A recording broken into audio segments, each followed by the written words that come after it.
භගවතු අරහතු සම්මා සම්බුද්දස්ස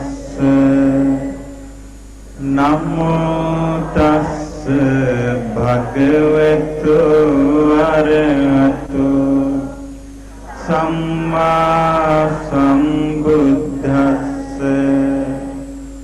නමෝ තස්ස භගවතු අරහතු සම්මා සම්බුද්දස්ස බුද්ධං සරණං ගච්ඡාමි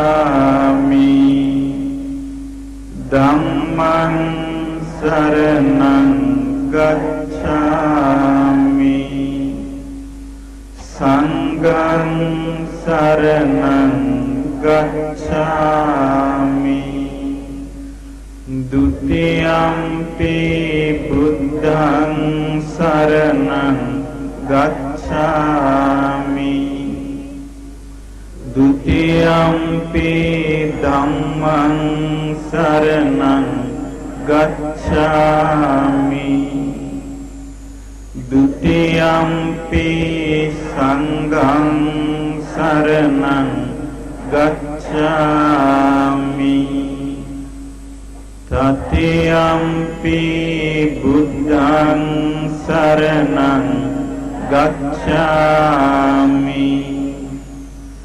တတိယံ පි ධම්මං සරණං ගච්ඡාමි တတိယံ පි සංඝං සරණං ගච්ඡාමි සතුන් මැරීමෙන් වැළකීම නම් වූ සිල්පදය සමාදන් වෙමි සොරකමින් වැළකීම නම් වූ සිල්පදය සමාදන් වෙමි වැරදි කාම සේවනයෙන් වැළකීම නම් වූ සිල්පදය සමාදන් වෙමි බොරු කීමෙන් වැළකීම නම් වූ සිල්පදය සමාදන් වෙමි කේලම් කීමෙන් වැළකීම නම් වූ සිල්පදය සමාදන් වෙමි පරුස වචන කීමෙන් වැළකීම නම් වූ සිල්පදය සමාදන් වෙමි හිස් වචන කීමෙන් වැළකීම නම් වූ සිල්පදය සමාදන් වෙමි අධාර්මික ජීවිතයෙන් වැළකීම නම් වූ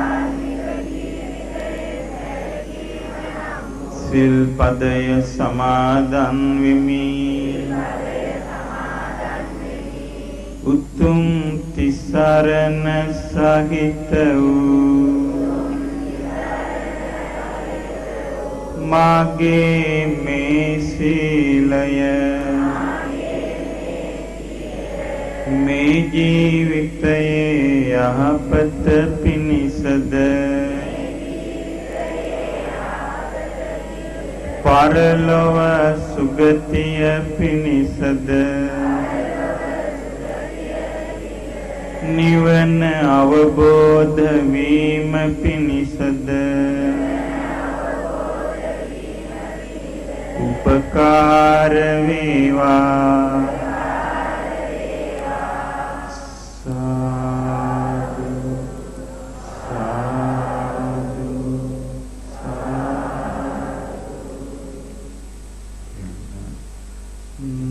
නමස්කාර වේවා බුදුරුවනට සමදා බුදු හිමි සරණ යමි. නමස්කාර වේවා ධම්රුවනට සමදා සදහම් සරණ යමි. නමස්කාර වේවා සංඝරුවනට සමදා මහා සංඝ සරණ යමි. නමස්කාර වේවා තුනුරුවනට සමදා තිසරණ සරණ යමි. සාදු සාදු සාදු.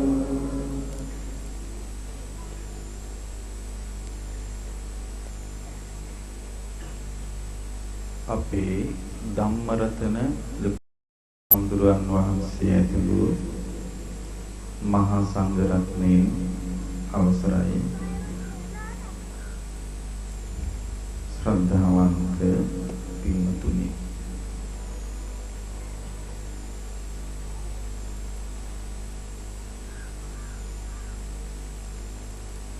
අපි මේ ගත කරන සාමාන්‍ය ජීවිතය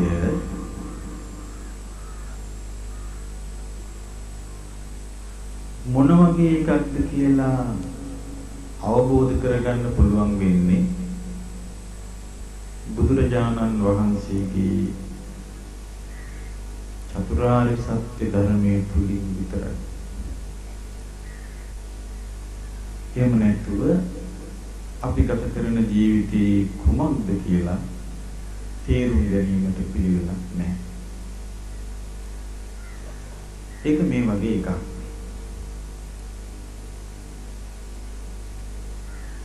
රාත්‍රියට අපි පහන් දැල්වනවා. ඒ පහන් දැල්වන්නේ මක් නිසාද? එළිය ලබා ගැනීමට. අපේ දිනදා කටයුතු කරන්නේ ඒකෙන්. ඊළඟට ටෝච් එකක් අරන් අපි රාත්‍රියේ පාර යනවා. එළිය ලබා ගැනීම පිණිස. ඉර පෑවුවට පස්සේ පාර යන්න අපි ටෝච් ගහනවාද? නෑ. ඉර පෑවුවට පස්සේ අපි මේ හොඳට පැහැදිලි එළිය තියෙන වෙලාවේ ලයිට් පත්තු කරන්නේ නැහැ. ලාම්පු පත්තු කරන්නේ නැහැ. මොකද හේතුව අපිට හොඳට පේනවා. කරුවර වුණාම මේ ඈත ගස්කොළන් මුකුත් අපිට පේනවද? නැහැ. ළඟ පාත මුකුත් පේනවද පැහැදිලිව? නැහැ. කරුවලේදී අපි කරන්නේ අපේ වැඩේට උවමනා විදිහේ එළියක් දැල්ව ගන්න එක විතරයි. ඒ වැඩේ ඉවරුණාට පස්සේ අපි අර එළියට මොකද කරන්නේ? නිවුල දානවා. ටෝච් එක නම් මේ ගහගෙන ගිහිල්ලා පාරේ ඉවරුණ පස්සේ අතහැරලා දානවා. එතකොට හිතන්න අපි ඒ වගේ කරවලේ ජීවත් වෙන ලෝකික ඉපදුනා නම්, කරවලේ ජීවත් වෙන ලෝකික උපන්නා නම් අපි වැඩෙන්නේ මේ කරවලේ ජීවත් වෙන ලෝකේ නම් අපි වයසට යන්නේ මේ කරවලේ ජීවත් වෙන ලෝකේ නම් අපි මැරෙනකම් ඉන්නේ කරවලේ නම් අපිට ගොඩාක් වටින්නේ මොකද්ද? අර කරවලේ ඉඳිද්දි අපේ වැඩේ කරගන්න පාවිච්චි කරන එළිය තමයි.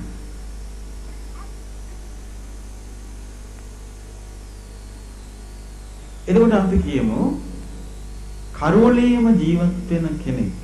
ඒ වගේ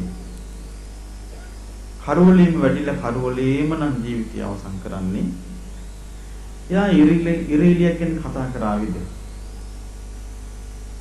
ඉරපෑයුවේ නෑනේ කියලා කියයිද? ඒ මොකද හේතුව? එයා දන්නේ නෑ සූර්යාලෝකය ගැන. පින්වතුනි, බුදුරජාණන් වහන්සේ වදාළ චතුරාර්ය සත්‍ය ධර්මයේ දන්නේ නැති කෙනා සූර්යාලෝකය ගැන දන්නේ වගේ. සූර්යාලෝකය ගැන දන්නේ නැති කෙනා කරවල ගැන පුදුම වෙන්නේ නැහැ. ඇයි ඉපදිච්ච දවසේ ඉඳලා ඉන්නේ කරවලේ නිසා. එයාට අමුත්තක් නෑ කරවලේ. කරවලේ අමුත්තක් නැත්තේ කරවලේ සිටිය නිසා. ඒ වගේ පින්වතුනි, අපේ ආච්චිලා සීයලා මරණාසන්න වෙද්දි කිව්වද අනේ මට චතුරාර්ය සත්‍ය අවබෝධ කරගන්න බැරි වුණා කිව්වද කවුරුද? නෑ. ඒගොල්ලෝ කිව්වේ කොහොමද? ඔන්න දරුවෝ හැදුවා, මං ඉගෙනුවා, ඔන්න රස්සාවල් අරන් දුන්නා, ඔන්න අපි ඊටකටන් දීපල බෙදුවා, දැන් මං නිදහස්, දැන් මං සැනසෙල්ලේ මැරෙනවා කියලා බොහොම සතුටින් පාරලෝකයේ කරෝලේ ඉඳලා කරෝලේ ගියා වගේ ජීවිතය ගැන මුකුත් දැනගෙන හිටියේ නෑ. චතුරාර්ය සත්‍ය ධර්මය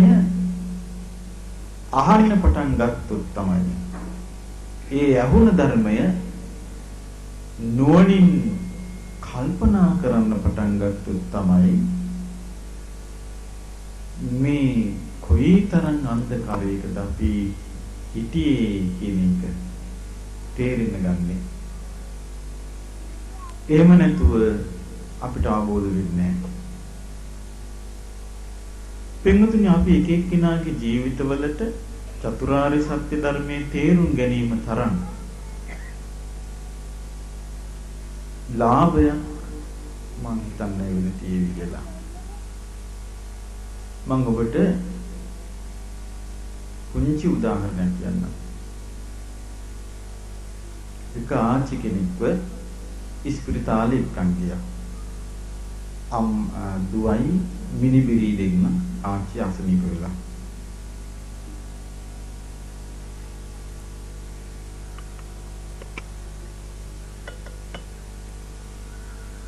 ඉතින් මේ ආච්චිට වෛද්‍යවරයෙකුව කන්න දෙන්න එපා. දැන් ඉතින් ආච්චිට බඩේ යනවා. මේ ඔක්කොම අස් කරන්නේ කවුද? අර දුවයි මිනිබිරි. දැන් ආච්චිට සීලයින් දෙනවා. ආච්චි කියනවා මට බඩගිනි, මට කන්න ඕනේ. එතකොට දුවයි මිනිබිරි කියනවා කන්න දෙන්න හොඳ නෑ. දුස්තර මහතුරු කියලා කියන්නේ කන්න දෙන්න එපා කියලා. ආච්චිට කීකියා. ආච්චි කිව්වා එහෙනම් උඹලා මාව මෙහෙට ගෙනාවේ මට කන්න නොදී මරන්නයි. දැන් ආච්චිට තේරුන්නේ ආච්චිව සනීප කරන්නයි මේ ගෙනාවේ කියන එක. දැන් බලන්න හිත වෙනස් වෙන්න වැඩි වෙලාවක් යන්නේ. අවබෝධ නොකළ හිතක් වෙනස් වෙන්න වෙලාවක් යන්නේ. මේ ආච්චි ළඟට ගිහිල්ලා මිනිබිරි කිරි එකක් කරගෙන හදාගෙන හොරෙන් පෙව්වා. පොඩි ආච්චි කියනවා බලලා ඉන්නේ මට කන්න නොදී මරන්නයි. ආච්චි දන්නේ නැහැ මේ සීලයින් ගහනවා යොදන්නේ නැහැ ආච්චි. බලලා මට කන්න නොදී මරන්න. හරි. මම මැරිලා උඹලට කරන්න වැඩි. දැන් මේ ආච්චි සිත පිහිටවා ගන්නේ සුගතියේද දුගතියේද? දුගතියේ. අකමැත්තෙන්ද කැමැත්තෙන්ද? කැමැත්තෙන්. කාට විරුද්ධවද? තමන්ගේම දරුවන්ට විරුද්ධව. මිනිබිරි බය වුණා. ඒ මිනිබිරිය ඉක්මනින් ගිහිල්ලා කැසට් රෙකෝඩරයක් අරගෙන ඇවිල්ලා මගේ කැසට් පටියක් දාලා ආච්චිට කිව්වා ආච්චි මෙන්න හොඳ බණක් තියෙනවා ආච්චි මේක අහන්න. ඒ පටි වෙන নমස්කාර වේවා කියලා ඇහෙන එකට ආච්චි දැනගත්තා. මේ අසවලාගේ තමයි. වහපී මගේ පාකිව්වා. දැන් ආච්චිට ධර්මයේ කෙරේ පැහැදීමක් ඇති වෙලා තියෙන්නේ තරහක්ද? දැන් බලන්න ද්වේෂයේ විසින් ආච්චිව අරගෙන යන තැන. දැන් ආච්චිට දරුවෝ කවුද කියන එක මතක නැති වුණා. තමන්ම වැදූ දරුවෝ නේද කියලා මතක නැති වුණා. මේ අහන ධර්මයේ මොකද්ද කියලා මතක නැති වුණා. තමන්ට පීඩ පිළිස පවතින ධර්මයයි කියන එක මතක නැති වුණා. දැන් මේ ආච්චි කොච්චර පින්කම් කරන් යන්නේ නැද්ද? අනුරාධපුරේ කොච්චර යන්නේ නැද්ද? කඩලි පින්කම් වලට කොච්චර යන්නේ නැද්ද? පින්දාම් කොච්චර කරන්නේ නැද්ද? දැන් මානසිකත්වයේ ඊට හාත්පසින්ම වෙනස්. ආච්චි මරුණා. ඔන්න 7 දවස් දාන්න දුන්නා. 8 පිරිකර 5ක් සහිතව 3 මාස දාන්න දුන්නා. දැන් ටික ටික ගෙදර වෙනස්කම්. දැන් එක්කිනා ලෙඩ වෙනවා. බය වෙනවා. දැන් අර මිනිබිරියට කියනවා බෝ තමයි මං ඊළඟට අරන් යන්නේ. කීනෙන් ඇවිල්ලා කියනවා. ඒ මිනිබිරිය දරුවෙක් ළඟින් ඉන්න අම්මා කෙනෙක්. දවසක් මේ මිනිබිරිය කුස්සිය ළඟ වැසිකිළියට යන්න එළියට එනකොට ඒ කුස්සියේ ඉදුල් වතුර වැසිකිළිය පැත්තට යන්න කානුවක වැසිකිළිය පිටිපස්සේ පැත්තේ කානුවකට හරවලා තියෙනවා. මෙතනින් දුමක් නගින්න පටන් අරගෙන. මිනිබිරි බැලුවා මොකද්ද මේ දුම? ඒ දුම නැගලා ඒ දුමෙන් අර ආච්චිව හැදෙනවා. මේ ඇස්පනා පිට. ඔන්න මිනිබිරි කල්පනා කළා. මෙන්න අමතුල ආච්චි ඉපදිලා ඉන්න තැන කොහෙද ඉපදිලා තියෙන්නේ? ඉඳුල් කානුවේ. ආච්චිගේ විමානේ. මනුස්ස ලෝකේ ආච්චි කෙනෙක් වෙනකම්ම ජීවත් වුණා. ජීවිතේ දැක්කම ජීවිතය අවබෝධ කළා. මුකුත් නෑ. දානි දුන්නා. පින් ගත්තද? දානි දීපු අයට පින් තිබුණා. ඒගොල්ලෝ රැස් වෙනවනේ. ආච්චි හිතන් දැක්කින් වලට මම කණ්ඩ එදා ඉල්ලද්දි දෙන්න බෑ. මම මලාට පස්සේ ඔන්න දාන දීලා බල මට කන්න දෙන්න හදනවා. එතකොට ආච්චිගේ මේ වෛරයට අර පින පිරිමැහෙනවද? නෑ ආච්චි ඉල්ලන්නේ දැන් පින් නෙමෙයි. පලි ගැනීම. බලන්න තමන්ගේම දරුවන්ට එරෙහිව අම්මා කෙනෙකුගේ හිත හැදිච්ච හැටි. දැන් ආච්චි දැක්කනම් එදා මේ හිතේ හටගත්තු ද්වේෂය මේක මට අහිත පිණිස පවතින එකක්. මම මේක දුරු කරන්න ඕනේ කියලා ආච්චි මේ අමාරු වැටෙයිද? වැටෙන්නේ නැහැ.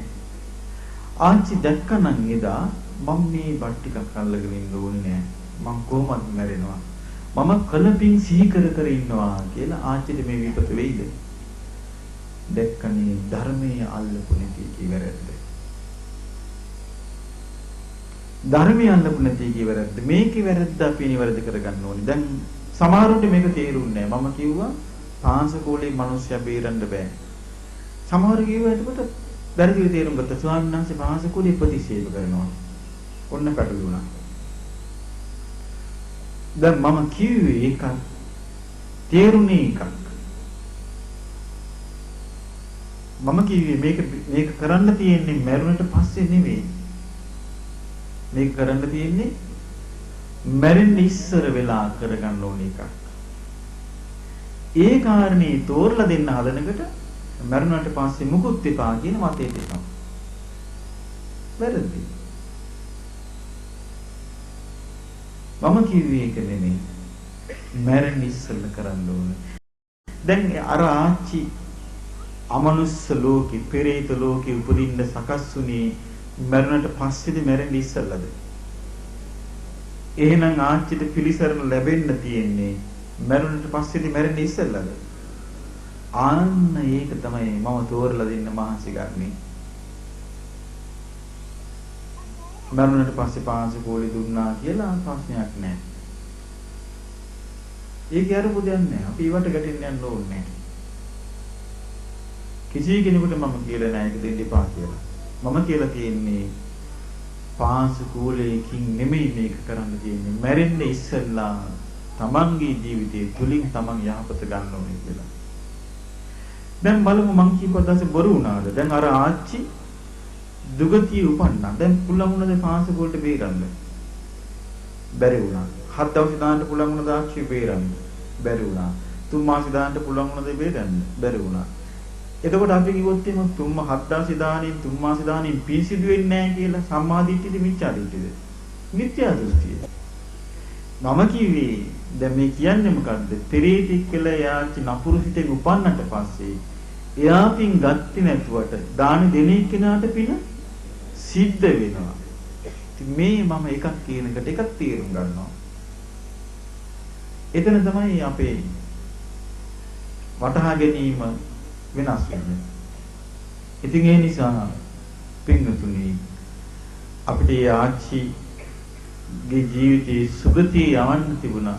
ඒ ආච්චිට ධර්මය මුණ ගැහුණා නම් මුණ ගැහුන්නේ නැහැ කියන්න බෑනේ. දැන් මේ මිරිබිරි මගේ කැසට් පැටියක් ගෙනහිලා දාන්න හදනකොට ඒක নমස්කාරය ඇහෙනකොටම ආච්චිට මොකක්ද ඇතිුනේ? තරහ. එතකොට බලන්න මේ ද්වේෂයේ විසින් කුසල් සම්පූර්ණයෙන් වනසනවා. දේශයේ විසින් කුසල් වනසනවා. මිනිසියෙකුට පින් කරගන්න තියෙන අවස්ථාවල් නැති කරනවා. දේශයේ විසින් මිනිසියෙකු වෙනස් කරනවා. අයහපත පිණිස. එහෙමනම් අපි කලකිරෙන්න ඕනේ මොකක් ගැනද? දේශය ගැන. බය වෙන්න ඕනේ මොකක් ගැනද? දේශය ගැන. අනුසර දකින්න ඕනේ මොකක් ගැනද? දේශය ගැන. එහෙම මිසක් අපි මේ වෙන දේවල් ගැන නෙමෙයි බය වෙන්න ඕන. දේශය ගැන. මේ කාරණා අපි තේරුම් ගන්න තුරු අපිට මේක අවබෝධ කරගන්න බැරුව යනවා. පින්වතුනි බුදුරජාණන් වහන්සේ වදාළ චතුරාර්ය සත්‍ය ධර්මයේ තමයි ධම්මචක්ක කියලා කියන්නේ. චතුරාර්ය සත්‍යයට කියන නමක්. ඔබ උදේ සවන් දෙන්නේ නැති ධම්සක්කවතුන් සූත්‍රය මේ මම අහගෙන හිටියා. එතකොට මේ ධම්සක්කවතුන් සූත්‍රයේ තියෙන වචනේ ධම්මචක්ක. ධම්මචක්ක කියලා කියන්නේ කුමකට කියන නමක්ද? චතුරාර්ය සත්‍ය ධර්මයට කියන නම ධම්මචක්ක. එතකොට බුදුරජාණන් චක්ක කියලා කියන්නේ චක්ක කියන්නේ රෝදයට. ධම්මචක්ක කිව්වේ ධර්ම රෝදය කිව්වේ චතුරාර්ය සත්‍යයට. ධම්මචක්ක පවත්තන කියන්නේ පවත්වනවා නෙවෙයි ප්‍රවර්තනය කරනවා. ප්‍රවර්තනය කරනවා කියන්නේ කරකවනවා. චතුරාර්ය සත්‍ය දේශනාවට කියන නමක් තමයි ධම්මරෝධේ කරකවනවා. එතකොට බුදුරජාණන් වහන්සේ බරණැසී සිපතන මිගදායේදී ඒ ධම්මචක්කය ධම්මරෝධේ කරකැවුවා. ඒ තමයි චතුරාර්ය සත්‍ය දේශනා කළා. අප්පතිවත්තියං සමනේනවා බ්‍රහ්මණේනවා දේවේනවා මාරේනවා බ්‍රහ්මුණාවා කේනචිවා ලෝකස්මින්. බුදුරජාණන් වහන්සේ ධම්මරෝධේ කරකවන්න පටන් ගත්තට පස්සේ උන්වහන්සේ ධර්ම චක්‍රය ප්‍රවර්තනය කිරීම ධම්මරෝධේ කරකැවීම ලෝකයේ කිසි දෙවියෙකුට කිසි මාරයෙකුට කිසි බ්‍රහ්මයෙකුට කිසි ශ්‍රමණ බ්‍රාහ්මණයෙකුට ලෝකේ කිසිවෙකුටත් ඒක ආපස්සට හරවන්න බෑ. ඒ කියේ බුදුරජාණන් වහන්සේගේ වැඩ පිළිවෙල ලෝකේ කිසි කෙනෙකුට උන්වහන්සේ පිරිනිවන් පාන අතුරු කිසි කෙනෙකුට ඒක වළක්වන්න බෑ. ඒක බුදුරජාණන් වහන්සේ නමකගේ බුද්ධ රාජ්‍යයේ ස්වභාවය. එතකොට බුදුරජාණන් වහන්සේ පළවෙනි ධර්ම දේශනාව පටන් ගත්තේ ධර්ම චක්‍රයෙන්. ධර්ම චක්‍රය කිව්වේ කුමක්ද? චතුරාර්ය සත්‍ය ධර්මයෙන්. පිරිනිවන් පාන මොහොත දක්වා ඒ ධර්මක්‍රය කරකවා වදාලා. ලෝකේ කිසි කෙනෙකුට ඒක වළක්වන්න බැරි වුණා. මාර්යා මහන්සි ගත්ත වළක්වන්න බැරි වුණා. නොඑක ආකාරයේ අසත්පුරුෂ මිනිසුන් මහන්සි ගත්තා. බැරි වුණා. උන්වහන්සේ විනාශ කරන්න බැරි වුණා. ඒ තමයි බුදුරජාණන් වහන්සේලාගේ තියෙන ආශ්චර්යය. අපි බුදුරජාණන් වහන්සේගේ ධර්මය ඉගෙන ගත්තට පස්සේ අපිට පුළුවන් වුණොත් ඒ චතුරාර්ය සත්‍ය ධර්මය අපේ ජීවිතවලට ගලප ගන්න අපි දුර්ලභ දෙයක් මේ ජීවිතේ ලබා ගන්න වෙනවා. දැන් බලන්න ආච්චි දිහා ඔන්න ආච්චි ජීවත් වුණා. ආච්චි විවාහ වුණා. ආච්චිට දරුවෝ ලැබුණා. සතුටුුනේ නැද්ද ආච්චි? සතුටු වුණා. නැකත් බැලුවා. සතුටුුනේ නැද්ද? සතුටු වුණා. දරුවට නැකත් බැලුවා. නම් හැදුවා. ගෙවල් හැදුවා. ඊට නැකත් බැලුවා. ඔක්කොම කරගෙන ගියා. ජීවිත සතුටින් දරුවෝන්ගේ දරුවෝ විවාහ කරලා දුන්නා. සතුටු වුණා. අන්තිමට ආච්චි මරණාසන්න මොහොතේ අරගෙන ගියේ මොකද්ද? දේශය. දැක්කද? මේක තමයි මනුස්ස ජීවිතයේ තියෙන ප්‍රශ්නේ. මොකද්ද? තමාට අනුන්ට අහිත පිණිස හේතු වෙන කරුණු තුනක් අපි එක එක්කෙනාගේ ජීවිතය තුල තියෙනවා. තමාට අනුන්ට අහිත පිණිස හේතු වෙන කරුණු තුනක් අපි එක එක්කෙනාගේ ජීවිත තුල තියෙනවා. 1 ලෝභය, 2 දේශය, 3 මෝහය. ලෝභයට අහු වුණොත් එයා ඇත්ත හොයන්න බැරි කෙනෙක් බවට පත් වෙනවා. ඒ නිසා මෙයා විනාශ වෙනවා. දේශයට අහු වුණොත් එයා ඇත්ත හොයන්න බැරි කෙනෙක් බවට පත් වෙනවා. ඇත්ත දකින්න බැරි කෙනෙක් බවට පත් වෙනවා. ඒ නිසා මෙයා විනාශ වෙනවා. මෝහයට අහු වුණොත් එයා ඇත්ත දකින්න බැරි කෙනෙක් බවට පත් වෙනවා. ඒ නිසා මෙයා විනාශ වෙනවා. එහෙනම් තමා අනුනුත් විනාශ කරවන දේවල් අපි එක එක්කෙනා තුළ තියෙනවා නම් අපි හැමතිස්සෙම ඉන්නේ අනතුරක් එක්කද අනතුරු වලින් මිදිලාද? බලන්නේ අනතුරු පිටස්තර කෙනෙක් හදනවා නොවේ. දැන් මේ අර ආච්චිගේ ද්වේෂයේ හැදුවේ පිටස්තර කෙනෙක් නෙමෙයි. තමා තුළ ද්වේෂය තිබීම නිසාමයි ඒ ද්වේෂය වර්ධනය වුනේ. මේ නිසා පින්වතුනි අපි හොඳට තේරුම් ගන්න ඕනේ බුදුරජාණන් වහන්සේගේ ධර්මයේ තුලින් අප අවබෝධ කළ යුත්තේ මේ හිතේ උපදින ලෝභ දෝෂ මෝහ ප්‍රහාණය කිරීමේ මාර්ගයේ දියුණු කිරීමයි. බුදුරජාණන් වහන්සේගේ ධර්මයේ තේරුම් ගැනීම තරම් අපේ ජීවිතවලට උපකාර වන වෙන කිසිම දෙයක් නැහැ. බුදුරජාණන් වහන්සේගේ ධර්මයේ තේරුම් ගන්න අපි මහන්සි ගැනීම තමයි අපට තියෙන ලොකුම වාසිය, අපට තියෙන ලොකුම ලාභය. අපි මේ අවබෝධ කරගන්න ඕනේ. අවබෝධ කරගෙන අපේ ජීවිතයට යහපත සලසා ගන්න අවස්ථාව බවට පත් කරගන්න ඕනේ. පින්වතුනි බුදුරජාණන් වහන්සේ ධර්ම චක්‍රයේ හැටියට ආර්ය සත්‍ය කීයක් දේශනා කළාද? ආර්ය සත්‍ය 4ක් දේශනා කළා. මේ ආර්ය සත්‍ය 4 අපි සත්‍ය 4ක් හැටියට ඒකේ ලෝකයේ තිබෙන පරම සත්‍ය පරමාර්ථ සත්‍ය 4ක් හැටියට අපි අවබෝධ කරගෙන සිටින්න ඕනේ.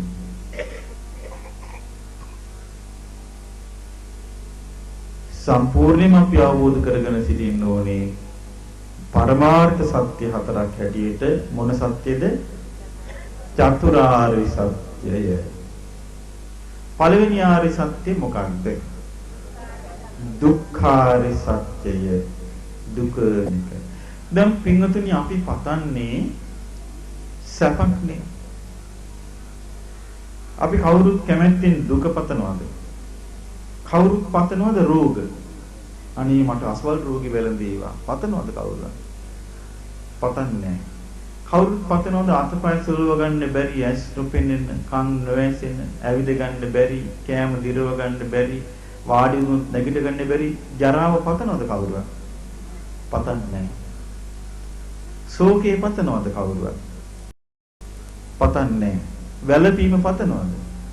පතන්නේ නැහැ. කායික දුක් පතන්නේ නැහැ. මානසික දුක් පතන්නේ නැහැ. අපි පතන්නේ සැපමයි. කොච්චර සැප පැතුවත් අපිට ලැබෙන්නේ නැහැ. ඒ පතන සැප ලැබෙන්නේ නැහැ.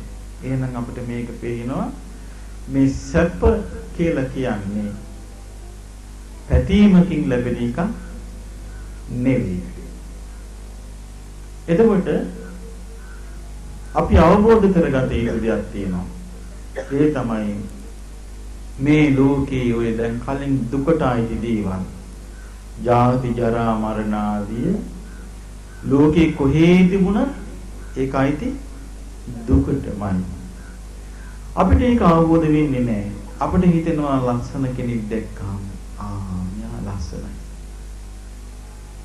අපිට හිතෙන්නේ නෑ මෙයාගේ ජීවිතය තුළ තියෙන්නේ දුකට ආйти දේවල්මයි. කියන කාරණේ නෙමෙයි අපට එන්නේ. දැන් අපි ගත්තොත් බුදුරජාණන් වහන්සේ පෙන්වා දුන්නේ ඉපදීම දුකක් කියලානේ.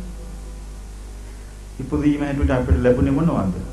ඇස් දෙකක්, කන් දෙකක්, නාසයක්, දිවක්, කයක්, මනසයි. අපිට අවබෝධ වෙන්නේ මේක දුකක් කියලා. අපිට හිතෙන්නේ මේක පවත්වන්න ඕන දෙයක් කියලා. මොකද හේතුව අපි හිතනවා ඇහක් නැත්තම් අපි රූප බලන්නේ කොහොමද? කනක් නැත්තම් අපි ශබ්ද අහන්නේ කොහොමද? නාසයක් නැත්තම් අපි ගඳ සුවඳ දැනගන්නේ කොහොමද? දිවක් නැත්තම් අපි රස දැනගන්නේ කොහොමද?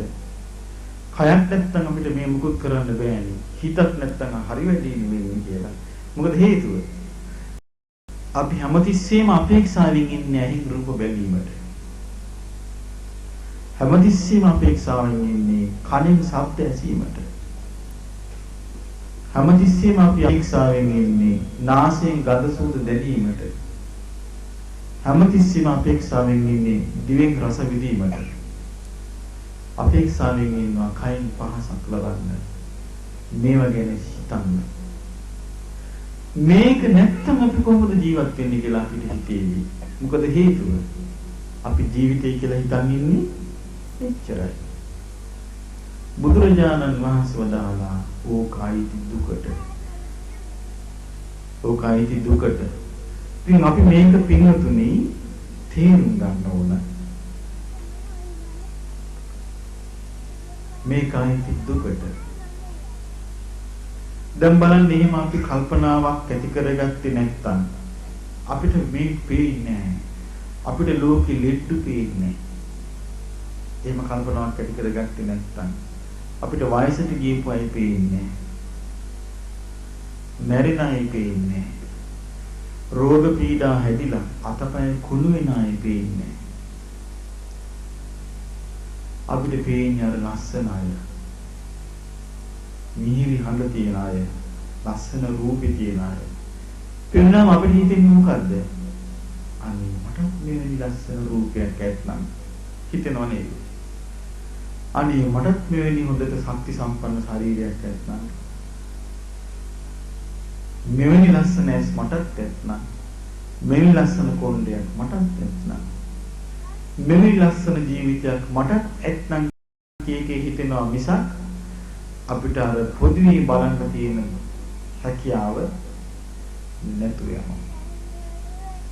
ඊට පස්සේ මොකද වෙන්නේ? අපි ලස්සන දෙයක් හිතේම වාගෙන හිතින්ම වාගත්ත දේ කෙරෙහි ආසා කරගෙන දුක් විඳින්න ඉන්නවා. ඒක තමයි ලෝකේ තියෙන්නේ. බුදුරජාණන් වහන්සේ පහළ වෙලා අපිට මේවා දේශනා කරන තුරු මේවා කියා දෙන්න ලෝකෙ කෙනෙක් නෑ. ලෝකෙ කවුරුවත් මේක තේරුම් ගන්න මහන්සි ගන්නෙත් නෑ. බුදු කෙනෙක් පහළ වෙලා කියා දෙන්නකම් අමුත්තකුත් නෑ. දැන් අපි ගත්තොත් පින්වතුනි චතුරාර්ය සත්‍ය ධර්මයේ අපි දේශනා කිරීම නැවතුවා කියමු. අමුත්තක් හොයන්න බෑ.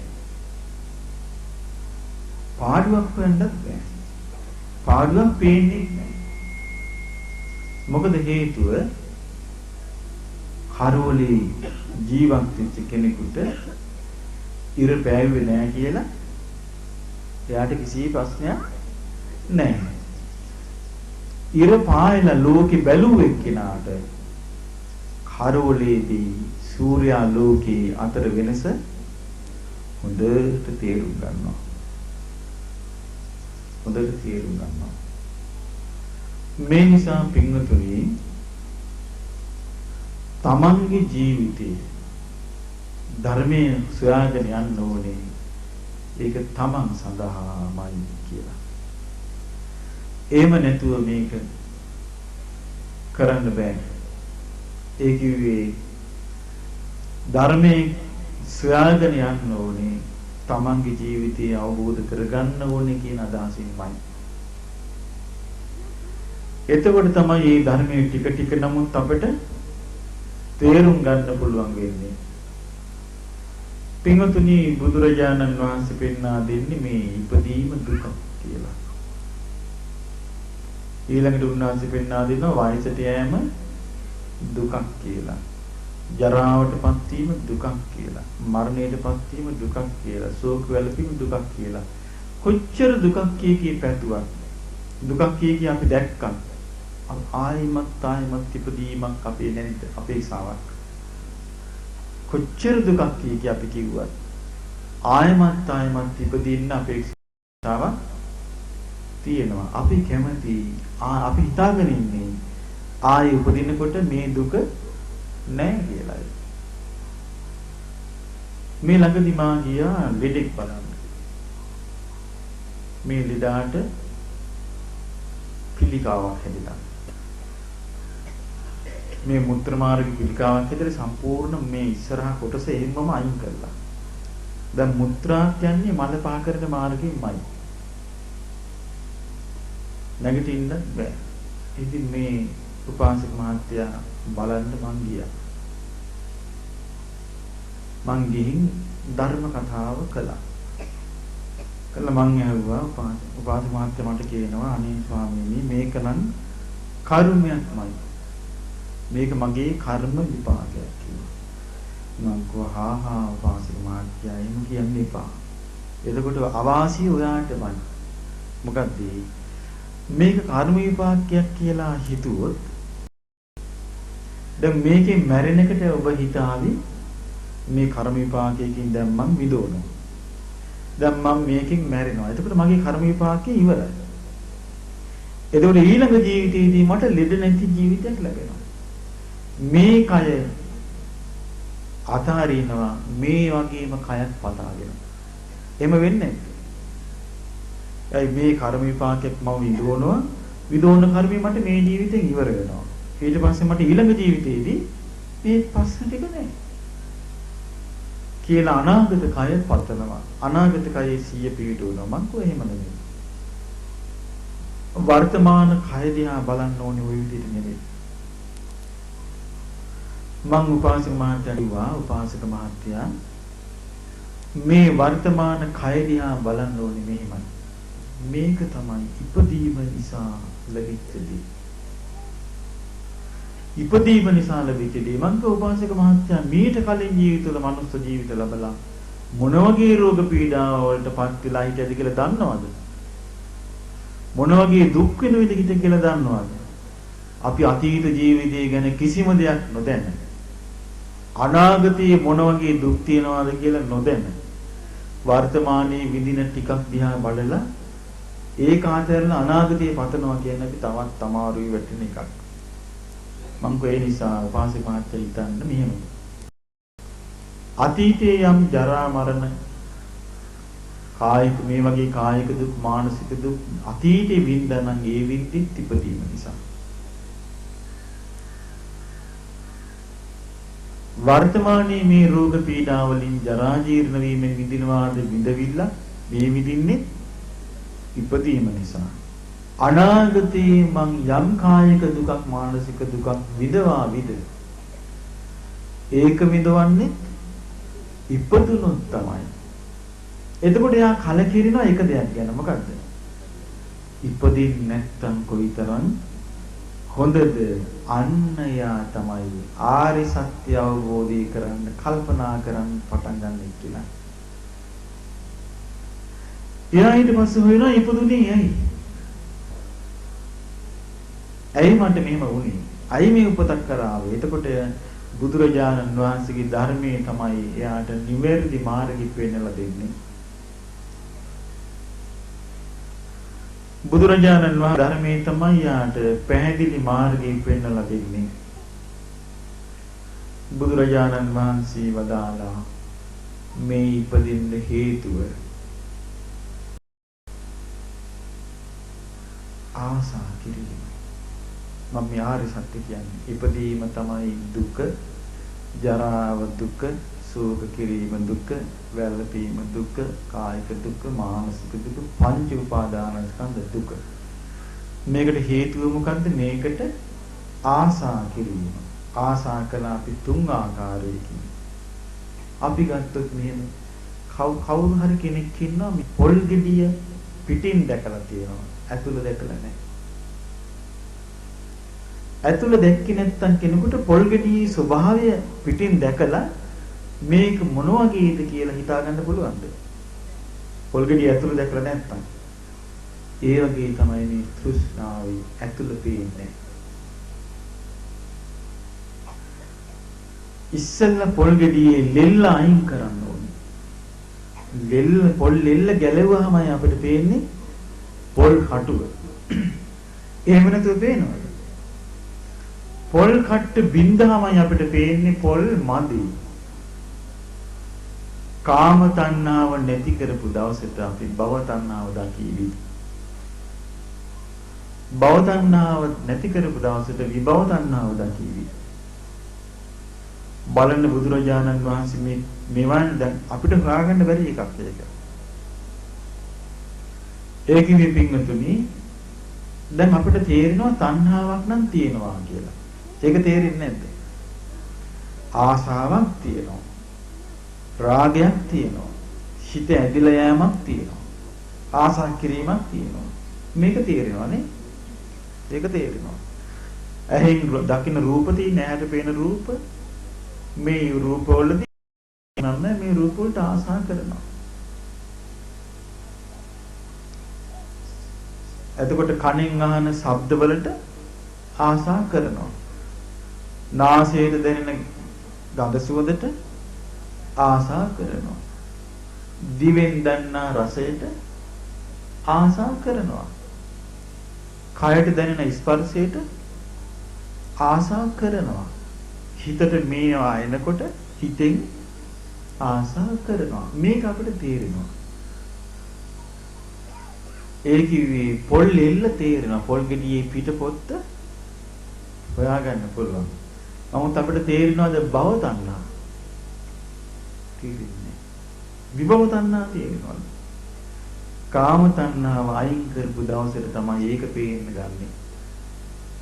පොල් ගෙඩියේ ලෙල්ල ගලවපු දවසට තමයි පොල් ගෙඩිය පේන්න ගන්නෙ. පොල් කටුව. ඒ වගේ පින්වතුනි බුදුරජාණන් වහන්සේ දේශනා කරනවා අපේ ජීවිතය ඇතුලේ ත්‍රිවිධ වූ තණ්හාවක් තියෙනවා. කාම තණ්හාව, භව තණ්හාව, විභව තණ්හාව කියලා. කාම තණ්හා කියුවට ඉතින් ආස කරන එක. රූප, ශබ්ද, ගන්ධ, රස, ස්පර්ශ.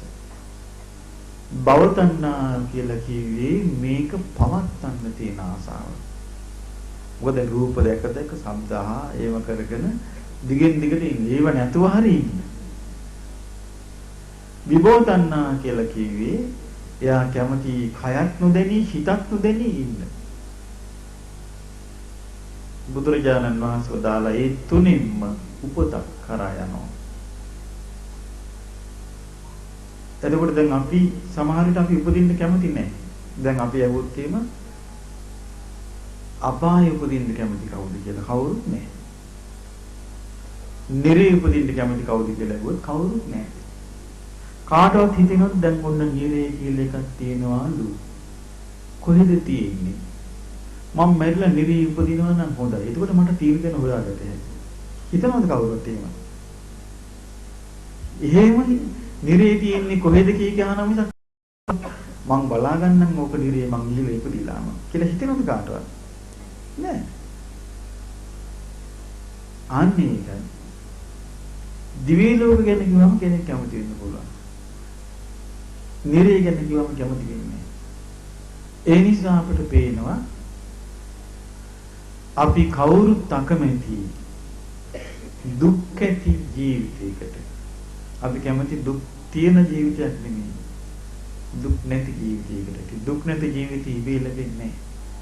අපි දුක් නැතිවීමේ මාර්ගයක ගමන් කරන්න ඕන. දැන් පින්වතුනි බුදුරජාණන් වහන්සේ වදාළ දෙවෙනි ආර්ය සත්‍යය. පළවෙනි ආර්ය සත්‍යය තමයි මේ දුක. දුකයි කිව්වේ දැන් මම කලින් කතා කළේ. ඉපදීම. ඒ නිසා අපිට වයසට යන්න සිද්ධ වෙනවා, ජරාවටපත් වෙන සිද්ධ වෙනවා, කායික දුක් වලට මුහුණ දෙන්න වෙනවා, මානසික දුක් වලට මුහුණ දෙන්න වෙනවා, නොඑක ආකාරයේ දුක් වලට මුහුණ දෙන්න වෙනවා. මේ දුක් අතර තව දුකක් බුදුරජාණන් වහන්සේ පෙන්වා දෙනවා, කැමැති දේ නොලැබීමේ දුක. කැමැති දේ නොලැබීමේ දුක කියලා කියපු එක සමහරුන්ට තේරෙන්නේ නැහැ.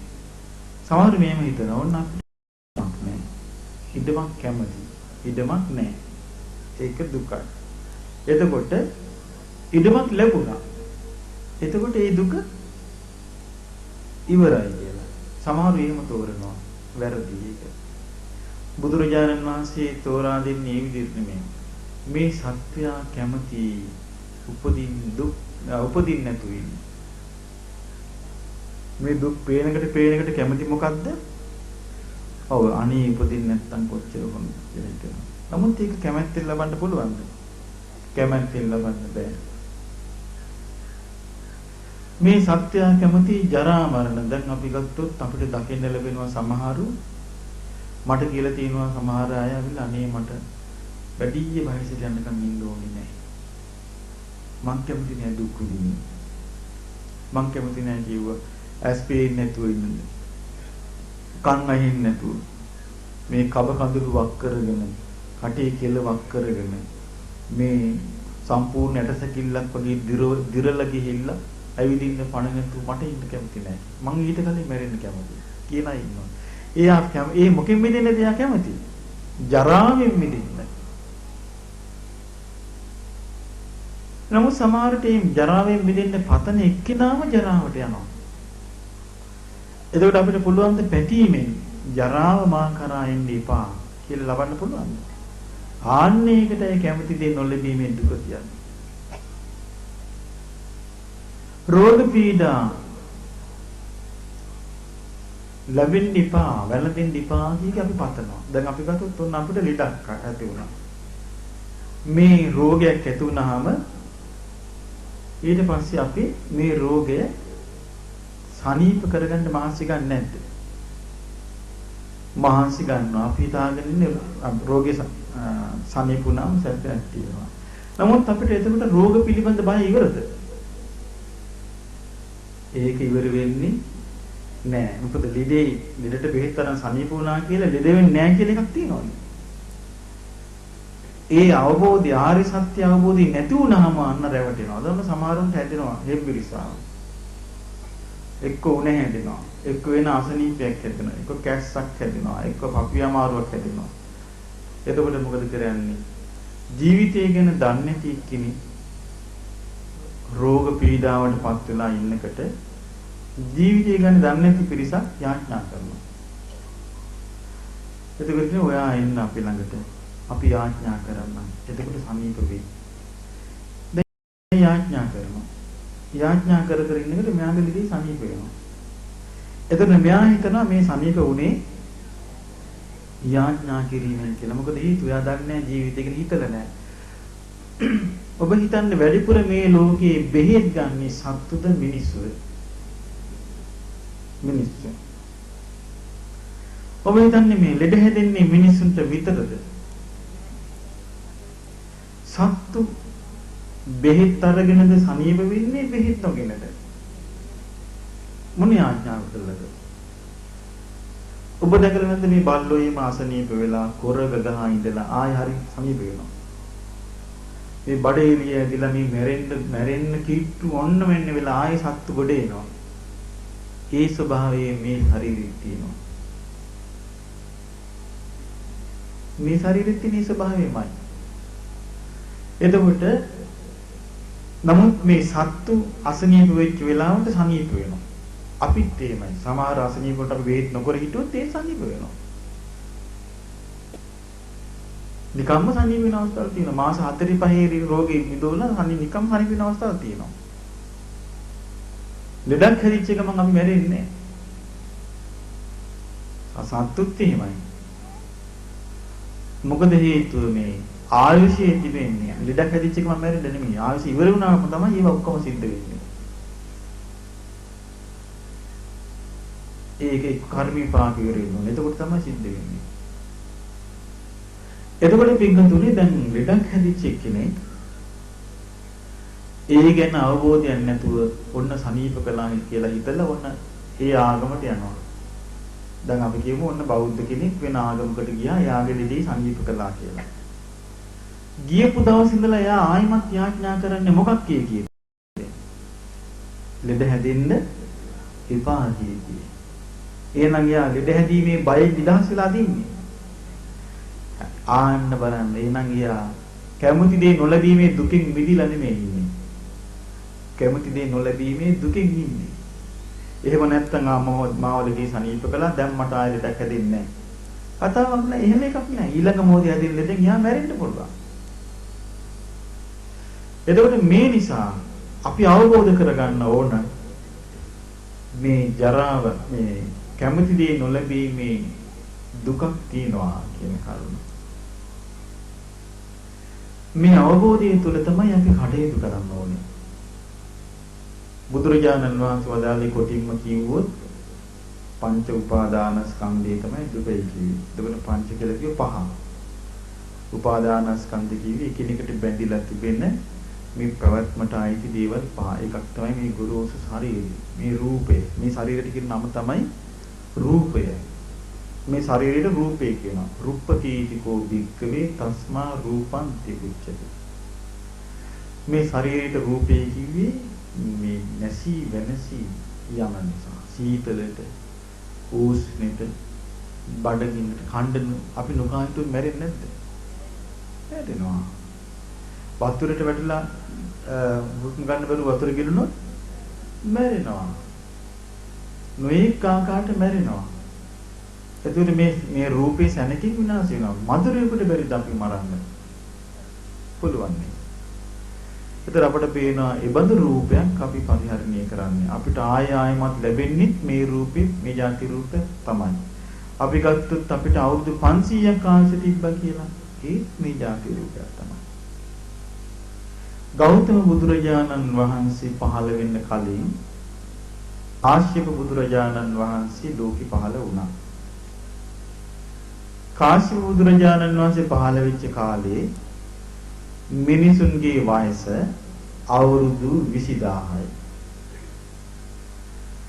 ඒ 20000 අය දැන් කො ඉන්නවද? මොකද උනේ ඒගොල්ලන්ට? ඒගොල්ලෝ කොයි හැංගිලාද නැත්නම් මැරිලාද? ඈ? ඒගොල්ලෝ ජීවිතුන් අතර නැහැ. එහෙනම් ඒගොල්ලෝ මැරිලා. එහෙනම් අපිට පේනවා අවුරුදු 20000ක් ජීවත් වුණා ජරා මරණයෙන් ගැලවෙන්න බෑ. ශෝක වැළපීම් දුක් දුම්නස් වලින් ගැලවෙන්න බෑ. ඒ කාලේ ජීවත් වෙච්ච අයත් මරුණා. අවුරුදු 100ක් යනකොට අපේ ජීවිතවල අද ඉඳලා අවුරුදු 100ක් ගත්තොත් අද ඉඳලා අවුරුදු 100ක් යනකොට අපි කවුරුත් ජීවිතුන් අතර ඉන්නවද? කවුරුත් නැහැ. අවුරුදු 100කින් මෙපිට අපි ඔක්කොම මැරෙනවා.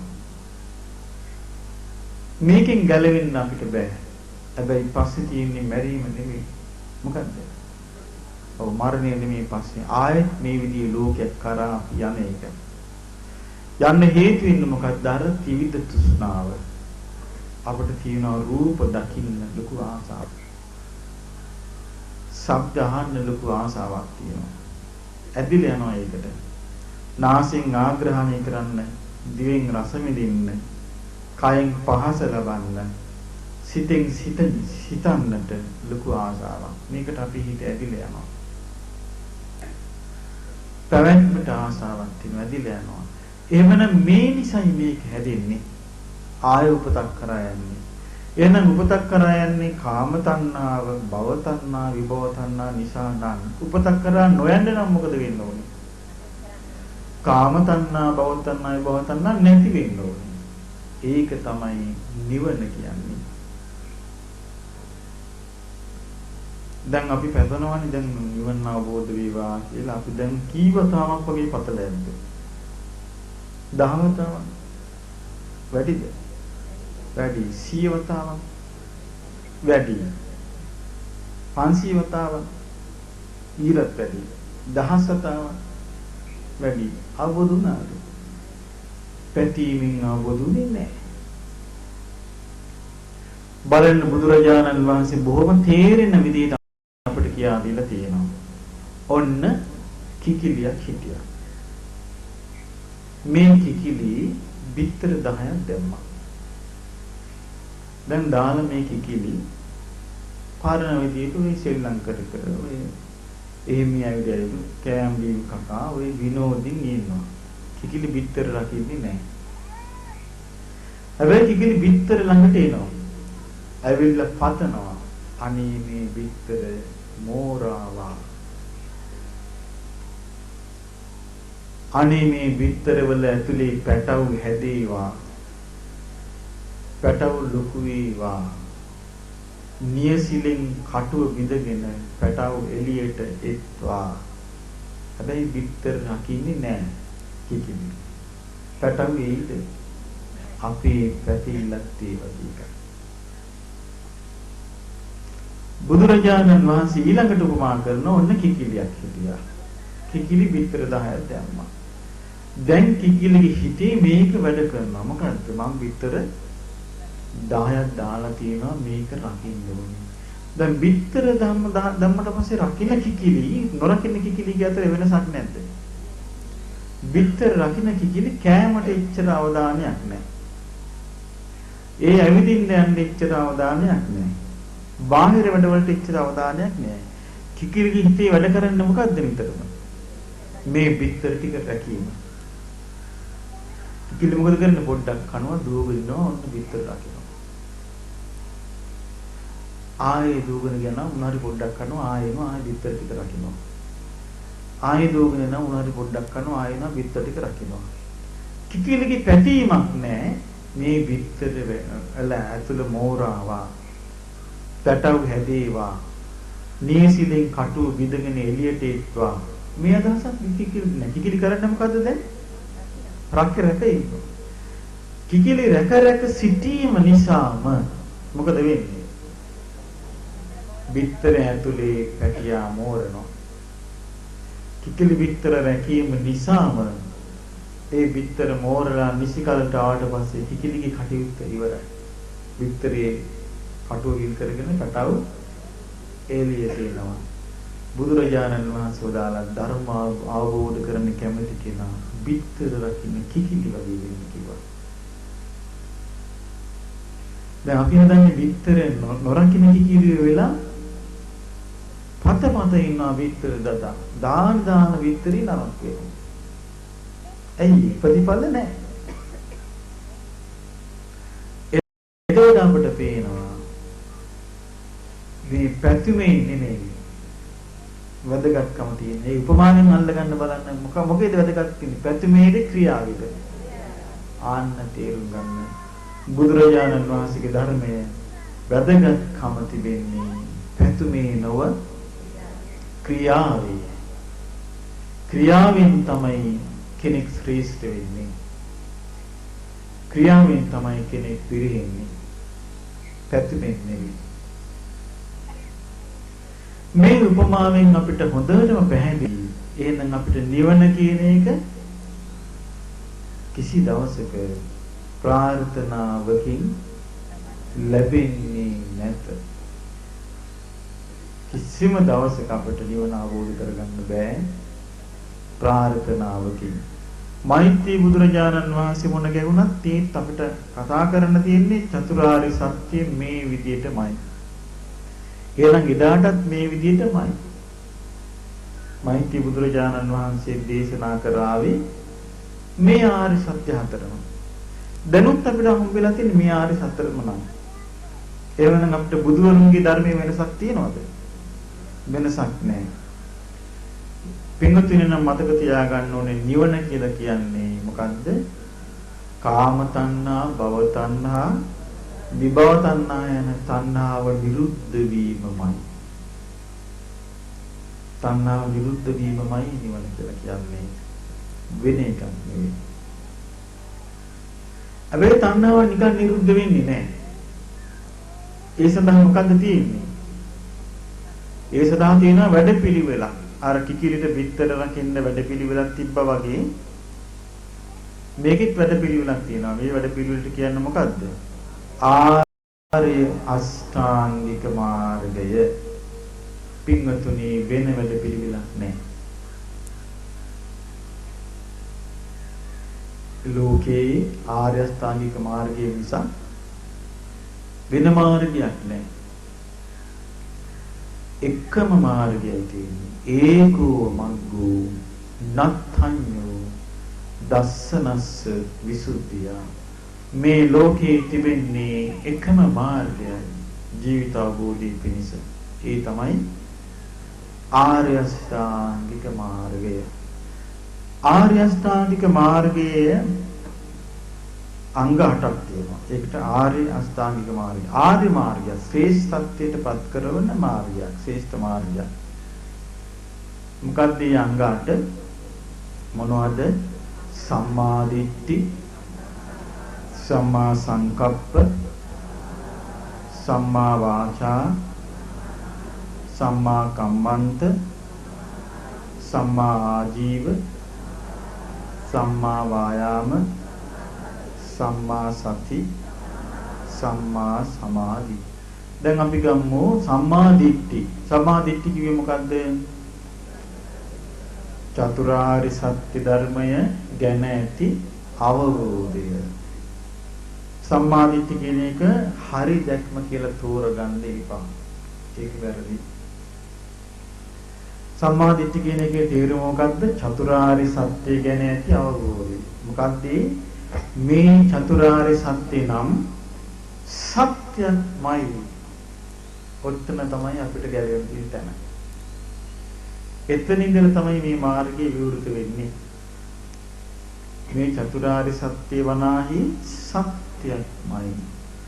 එතකොට මේ දුකයි කියලා බුදුරජාණන් වහන්සේ යමක් දේශනා කළාද ඒක සත්‍යමයි කියලා ඉස්සෙල්ලා අපිට දුක්ඛාරි සත්‍ය ගැන අවබෝධයක් තියෙන්න ඕනි. මේක සත්‍යමයි කියලා. ඒක මොන ඥානෙද? සත්‍ය ඥානය.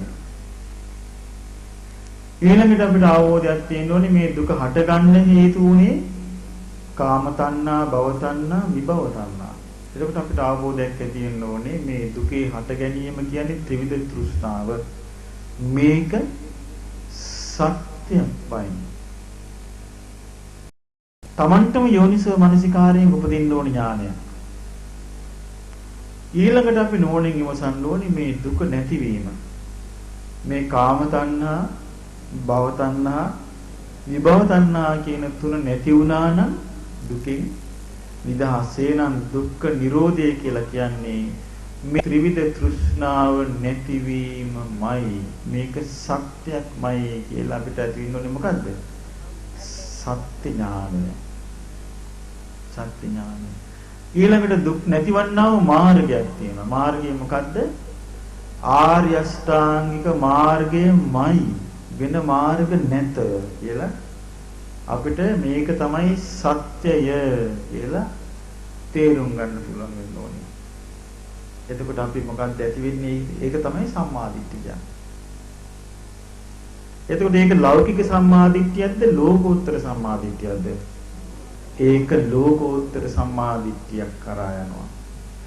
ලෞකික සම්මාදිට්ඨිය කියන්නේ බෙලව තියෙනවා, පරලොව තියෙනවා, පින තියෙනවා, පව තියෙනවා, මව්පියන් ඉන්නවා, සමන බ්‍රාහ්මණයන් ඉන්නවා, දන් දීමේ විපාක තියෙනවා, අපූපස්ථාන කිරීමේ විපාක තියෙනවා, ඕපපාතික සත්ත්වය ඉන්නවා. ලෝකයෙහි බුදුවරු පහළ වෙලා දහම්